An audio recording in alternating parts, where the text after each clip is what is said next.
world, and welcome back to Stuff We Do, where we do all the knife stuff you love. Knife reviews, knife tests, knife modifications, and outdoor stuff with knives. Today I want to show you a cool knife. Okay, it's not one of the big ones that I got last time. Well, it's one of them, but it's not one of the bigger ones. This is the Buffalo. No, Buffel, which is buffalo in Afrikaans. Anyway, look at this fantastic thing. On one of the Facebook posts I saw on this knife, a guy called it a brutal beauty. And I must agree that's the best way to describe this knife. Look at a wonderful G10. Excuse me, I'm a bit phlegmy today. Beautiful G10. It's got this beautiful pattern in it, and then it's got these beautiful mold sections, like scallops or finger grooves all over it. And this knife is fantastic. This was a horrible week. It was very long, but at least it's done now.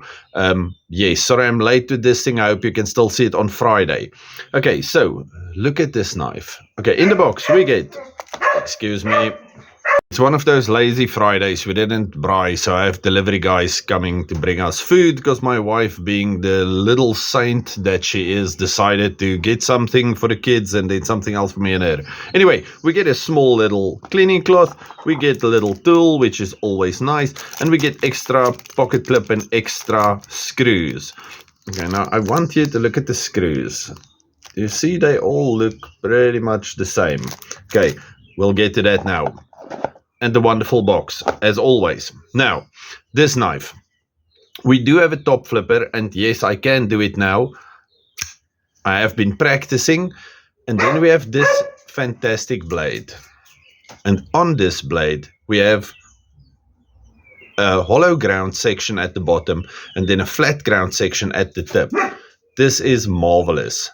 Okay, I'm going to jump up now and kick a dog if the thing barks again. I can't do that. That's horrible. Anyway, so action on this thing is fantastic. This thumb disc is marvelous. Okay, the dog left. I don't know why they do it. They come stand right next to me and then they bark. Okay, and the thing's old. It's like 12, 13 years old, and still they get to annoy me every now and again. Anyway, we have two standoffs over here, and we have the wonderful pivot. Now, this I want to show you. Okay, I'm going to go kick a dog. Okay, no animal cruelty took place. I very softly and kindly asked the dog if she would not mind to go play somewhere else instead of next to me. Anyway, the Buffel is in D2.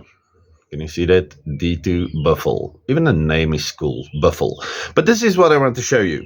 Okay, we have our normal T8 screw over there. Okay, and this thing is tied, pretty well tied. Now somebody's hooting. I'm sorry, give me a second. Okay, this week is over, I hope. Calm. Breathe in, breathe out. Okay. T8 Torx bit over there, and this thing is super solid because it's pretty much tied, screwed to the max, and still the action is fantastic. So yes, thank you very much, bearings.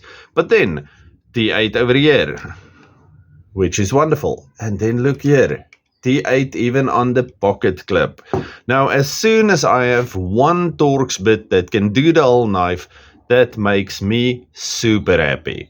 Okay, so this, what did the guy call it? A brutal beauty. This brutal beauty is definitely wonderful. The thin section over here, so if you want to slice your biltong or whatnot, you can do that with comfort. If you want to slice things, that's perfect. If you want to pierce things, you have this wicked tip over here, and this whole thing is quite sharp. Let me get one of my little papers. Nice, smooth cutting.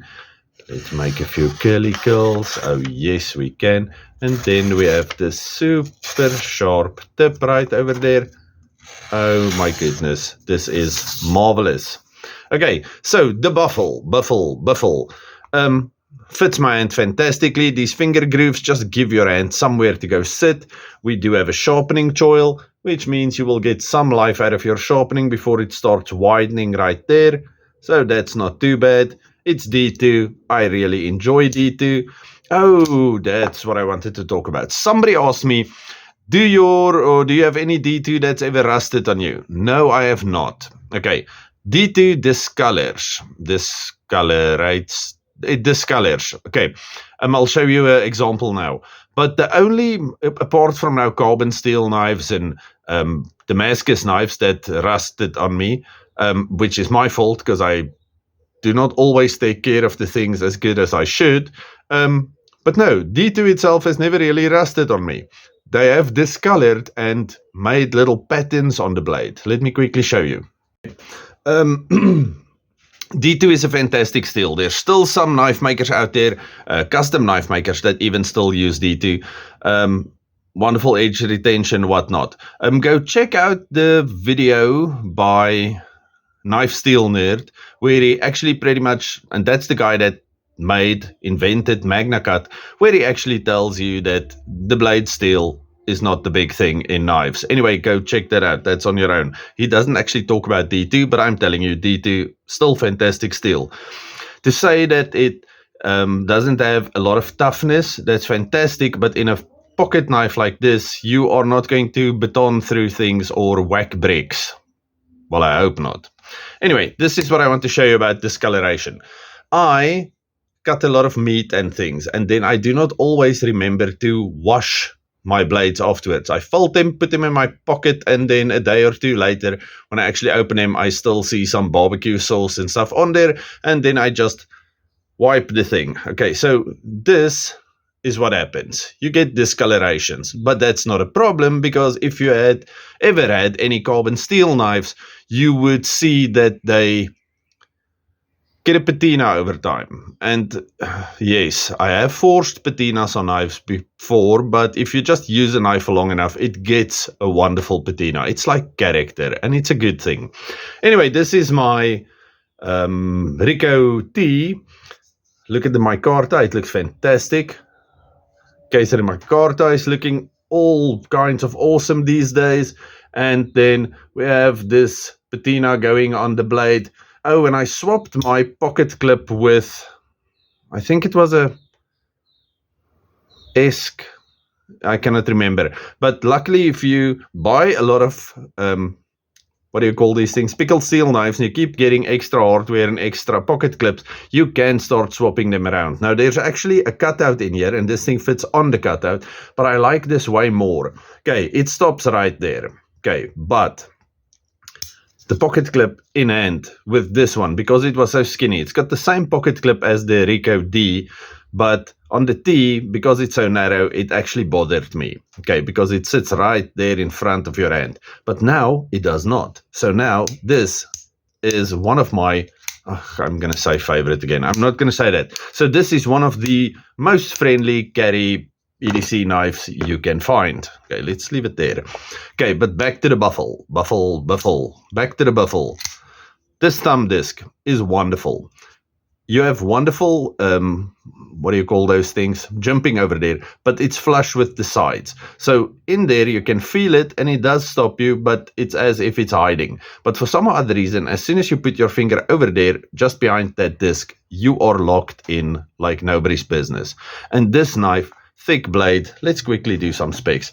This thing is wonderful. 1.5, and that is 3.8 mils. Like this. 16.5 millimeters, and that is 0.65. Okay, so this thing is quite a bit fatter in all dimensions than we would normally go for in that, what do you call that thing? The golden ratio. Okay, overall, almost 8.5 inches, blade 3.6 something, I think. Well, over 3.5 inches. In centimeters, 9 centimeters for the blade, and overall 21 centimeters for the whole knife.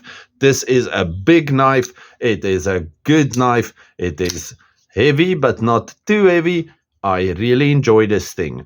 And like I said, the phrase that was used to describe this thing, a brutal beauty. I'm going to stick with that because this is definitely what this is. You can work with this knife, you can carry this knife, it looks beautiful. This is a fantastic knife. And at 600 and something rand, you cannot go wrong with this thing. Yes, I'm going to call that for today because I had enough aggravation for one day. So I am going to, let's quickly do a size comparison just quickly. This is a honey badger I tuned, and it's pretty much exactly the same size as my honey badger large flipper. Okay, there we go. All of you, enjoy your weekend. I will do videos again tomorrow. I want to show you a bag. I want to show you more knives. I want to show you other knives. Yes, let's do that. I'll add some footage of a braai at some stage. Okay, all of you stay safe, happy. Have a good one. Goodbye. Okay, today we're doing only gemsbok meat. This is curry, and wors. And then there is, oh sorry for the shadow, gemsbok steak. And it will all be done here. Teaching your kids knife safety is very important. Have you ever seen anything like this? Ouch! Iets gesê van ons gaan ontbok. On the gemsbok we are putting balsamic vinegar, lemon juice, Worcester sauce and Willow Creek olive oil. And then there they are. Fantastic. A few sausages, they are still frozen but they will unfreeze. And then at the back we see the balls. Resting.